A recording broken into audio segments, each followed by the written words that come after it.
नमस्कार, मी राधा स्वागत करते तुमचं राधास मॅजिक किचन या आपल्या यूट्यूब चॅनेलवर। तर आज आपण पाहणार आहोत उपवासाचा चटपटीत मसाला डोसा कसा बनवायचा। जगातील अगदी सगळ्यात सोपा उपवासाचा मसाला डोसा। ना साबुदाणा भिजत ठेवायचा ना वरई भिजत ठेवायची, अगदी झटपट तयार होणारा हा मसाला डोसा। तर कसा बनवायचा, चला तर मग आजच्या रेसिपीला आपण सुरुवात करूया।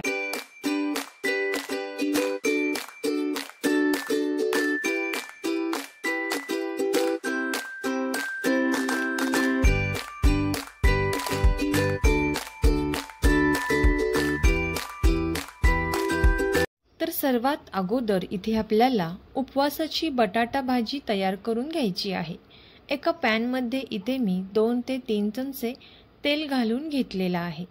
तेल छान गरम झाल्यानंतर यामध्ये आपल्याला एक अर्धा चमचा जिरे घालायचे आहेत आणि यामध्ये बारीक चिरून घेतलेली हिरवी मिरची घालायची आहे।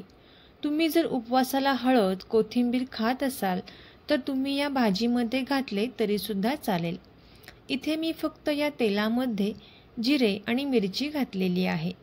आता हे थोडंसं परतून घेतल्यानंतर यामध्ये आपल्याला उकडून घेतलेले बटाटे हाताने या पद्धतीने स्मॅश करून यामध्ये घालायचे आहेत। इथे मी साधारण 5 ते 6 बटाटे उकडून घेतलेले आहेत। आता इथे आपण यामध्ये हे सर्व बटाटे स्मॅश करून यामध्ये घालून घेणार आहोत। यानंतर यामध्ये आपल्याला चवीपुरते मीठ घालून घ्यायचं आहे।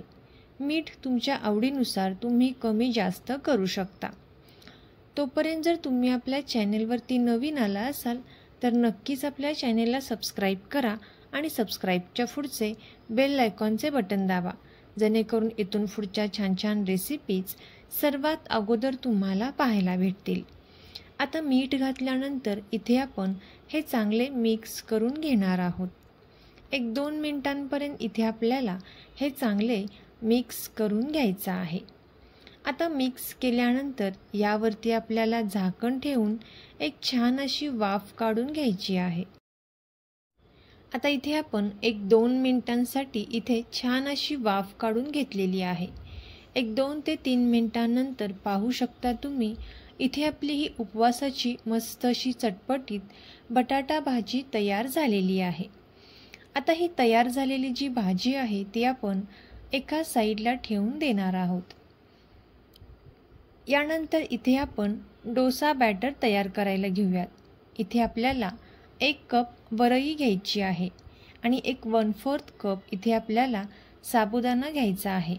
एका मिक्सरच्या भांड्यामध्ये आपल्याला 1 कप वरई म्हणजेच भगर या भांड्यामध्ये घालून घ्यायची आहे आणि 1/4 कप साबुदाणा यामध्ये घालायचा आहे।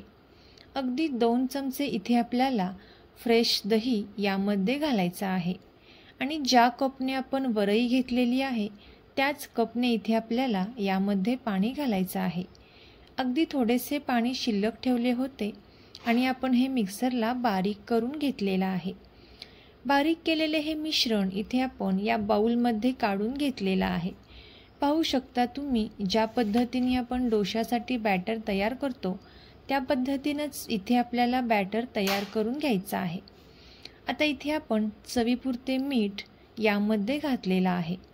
अगदी किंचितसा सोडा यामध्ये आपल्याला टाकायचा आहे आणि एक अर्धा चमचा साखर इथे आपण यामध्ये टाकलेली आहे। साखर घातल्यामुळे डोशाला कलर हा छान येतो आणि यावरती आपण 1-2 ते 3 चमचे पाणी घालून घेतलेलं आहे। पाणी घातल्यानंतर इथे आपण एका चमच्याच्या साहाय्याने हे चांगले मिक्स करून घेणार आहोत। खूप घट्टही नाही किंवा खूप पातळही नाही, या पद्धतीने इथे आपल्याला हे बॅटर तयार करून घ्यायचं आहे। तर पाहू शकता तुम्ही या बॅटरची कन्सिस्टन्सी या पद्धतीने करून घ्यायची आहे। आता इथे मी एका साईडला गॅसवरती डोशाचा तवा छान असा गरम करण्यासाठी ठेवलेला आहे। तवा छान गरम झाल्यानंतर या तव्यावरती आपल्याला या पद्धतीने तेल लावून घ्यायचं आहे। आता तेल लावून घेतल्यानंतर यावरती आपल्याला थोडंसं पाणी शिंपडून घ्यायचं आहे, जेणेकरून तव्याचे टेम्परेचर थोडेसे कमी होईल.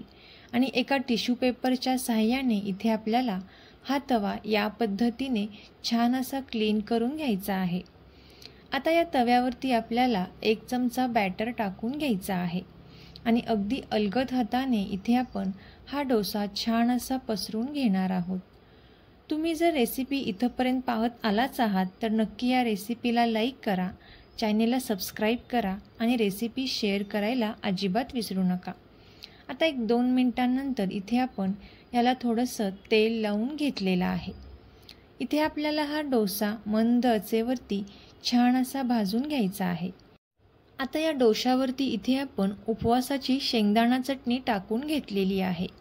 1 वाटी शेंगदाणा भाजून घेतलेले, यामध्ये आपल्याला थोडंसं मीठ, जिरे, सुकं खोबरं आणि लाल तिखट घालून हे मिक्सरला बारीक करून घ्यायची आहे. आणि ही तयार केलेली चटणी या डोशावरती इथे आपल्याला टाकून घ्यायची आहे. 1 चमचा बटर आपण यावरती लावून घेतलेला आहे आणि तयार केलेली उपवासाची बटाटा भाजी यावरती आपण टाकून घेणार आहोत. आता बटाटाची भाजी यावरती टाकल्यानंतर हा डोसा आपल्याला अगदी अलगद हाताने या पद्धतीने काढून घ्यायचा आहे. तुम्हाला पाहूनच कळत असेल की डोसा किती क्रिस्पी आणि कुरकुरीत असा मस्त असा तयार झालेला आहे. आता इथे आपण याच पद्धतीने बाकीचे सुद्धा सर्व डोसे इथे तयार करून घेणार आहोत. तर तुम्ही सुद्धा याच पद्धतीने हा उपवासाचा कुरकुरीत मसाला डोसा नक्की ट्राय करा आणि कसा झाला ते कमेंट करून नक्की सांगा. तुम्हाला जर ही रेसिपी आवडली असेल तर नक्कीच ही रेसिपी आपले मित्रमैत्रिणी आणि नातेवाईकांसोबत शेअर करा. चॅनेलवरती नवीन आला असाल तर नक्कीच सबस्क्राईब करा आणि बेल आयकॉनचे बटन दाबा, जेणेकरून इथून पुढच्या छान छान रेसिपीज सर्वात अगोदर तुम्हाला पाहायला भेटतील. थँक्यू.